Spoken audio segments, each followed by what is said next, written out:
Salve turma, tudo bem com vocês? Prazer, meu nome é Isaac, tenho 16 anos. Não sou professor, sou apenas um estudante e juntamente com você gostaria de iniciarmos o nosso estudo a respeito da história do povo fenício. Bom, esse povo ele se situa no atual Líbano e eles eram um conjunto de cidade-estado. O que significa? Essas cidades elas eram independentes entre si. Então, por exemplo, eu moro aqui em São José dos Campos. A minha cidade ela depende do estado de São Paulo.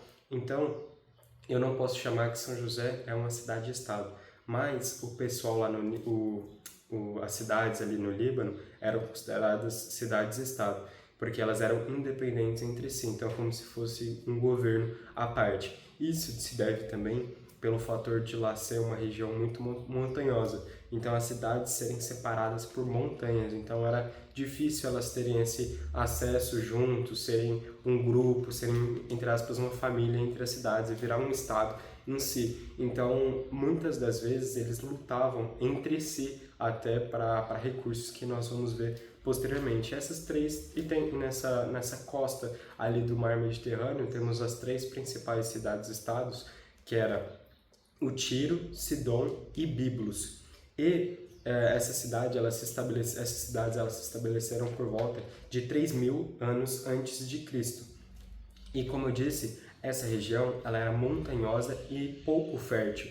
Então eles deveriam ter algum outro recurso para promover, né, o alimento, promover a saúde, promover a economia, a base econômica. Então, como eles estavam ali na costa do Mar Mediterrâneo, eles tiveram que implementar e melhorar os seus recursos de navegação. Então, eles começaram a construir navios e lá no Líbano, inclusive, a bandeira do Líbano, ela tem uma árvore de cedro no meio, que é uma árvore muito comum, o cedro do Líbano, né? Então, a madeira desse cedro, ela é bem resistente, ela é feita, ela é criada praticamente para fazer navios, entre aspas, né? Ela é excelente para fazer navios. Então o povo fenício, eles aproveitaram desse bom recurso que a madeira da árvore cedro permitiam, né? Aproveitavam essa madeira para que eles desenvolvessem navios com mais recurso, com mais resistência, né? Inclusive havia muitos piratas também, então deviam guerrear entre si, né? Enfim.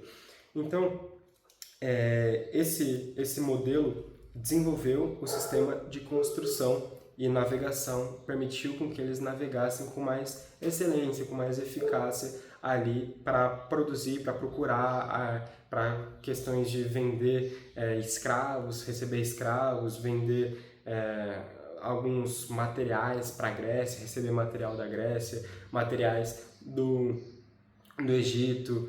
Inclusive a gente vai ver que a cultura dos fenícios ela foi muito influenciada por esses países, né? Tanto o Egito quanto a Grécia, porque eles viajavam muito, né? Então a cada lugar que eles iam de navio, né? Eles batiam um olho naquele país e viam, poxa, que legal esse sistema do Coliseu, né? Por exemplo, poxa, a gente podia implementar isso lá na nossa cidade-estado. Poxa, eles viram lá o sistema de sarcófagos, né, que eram os caixões ali dos faraós no Egito.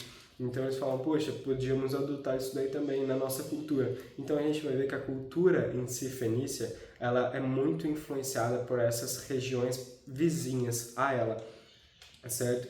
Então essas cidades, como eu disse, elas são cidades-estados, são independentes, elas não se davam bem umas com as outras, apesar de estar no mesmo local, né? O povo fenício é considerado um mesmo povo, só que como eram cidades independentes, eram como se fossem governos independentes entre si, entendeu? Então, eles não eram amigos, tá?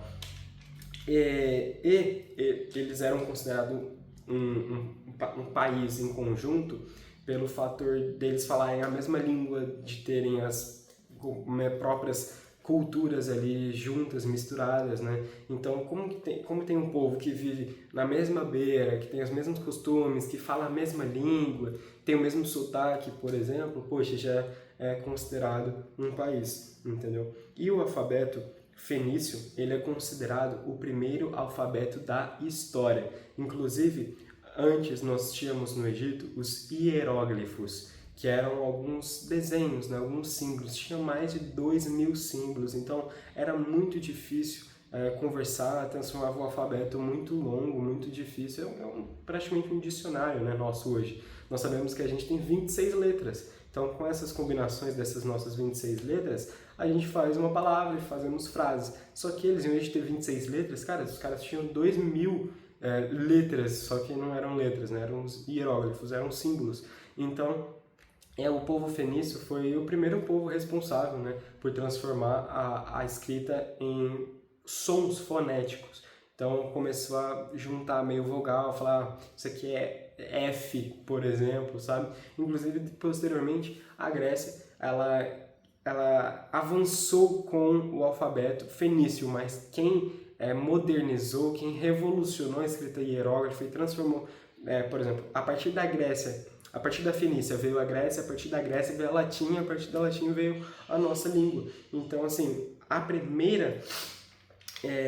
o primeiro alfabeto histórico da nossa história, ela é o do alfabeto fenício, ok? Então, a religião fenícia, ela era politeísta. Tinha alguns deuses, dos seus principais deuses. Era o deus Baal e a deusa Astarte, que é a deusa da lua e da fertilidade, tá bom? Então, eles eram povos politeístas, acreditavam, esses dois são os principais, mas tinham com certeza vários outros deuses. E como eu disse, eles eram muito influenciados pelas cidades vizinhas, como a Grécia é uma cidade muito politeísta, né? Poxa, Deus Zeus, Poseidon, Deus do Sol, Deus da Lua, do Egito, né? Deus Ra, enfim. Então, eles acabaram que tiveram ali como contramão ali juntos, acreditarem também em vários deuses, né? Porque era muito convincente, era muito confortável na época acreditar em vários deuses. Eles são considerados os maiores navegantes e os maiores comerciantes da história, né? Então ninguém batia eles, vamos dizer assim, eles eram o que mais comercializava de longe, os que mais navegava no mar de longe, porque a vida deles era no mar praticamente, porque o local onde eles habitavam não era um lugar confortável. Poxa, não planta nada, não cresce nada, a alimentação é difícil. Poxa, a locomoção é difícil através das montanhas, impedindo ali. Então, poxa, minha vida vai ter que ser no mar. Então, eles faziam essas trocas, faziam câmbios, trocas, como eu disse, né, de escravos, faziam comércio de tintas, vidros, transportava para a Península Ibérica, para a Grécia, para o Egito. Então, o grande apogeu, que é o grande ápice, o auge do povo fenício foi por volta de 1200 a.C. a 800 a.C. Então, 1200 a.C. a 800 anos antes de Cristo. E teve o seu declínio com o avanço do Império Persa. Então, poxa, eles eram um grupo muito forte. Pensa, eles eram o grupo que mais comercializava e o grupo que mais navegava, ou seja, eles eram que tinha mais experiência com isso, mais experiência com dinheiro, né? Porque entrava, saía muito, negociava aqui, negociava ali. Porém, eles eram fracos pelo seguinte motivo, de serem cidades-estado. Então, assim, se vem algum império, o Império Romano, que tipo, também sabe, né, da história, o Império Romano já dominou vários locais, né? E como era um império, eles eram juntos, né? Então as cidades representavam um governo, entendeu? Entre si, as cidades, elas eram unidas, não eram cidades-estados.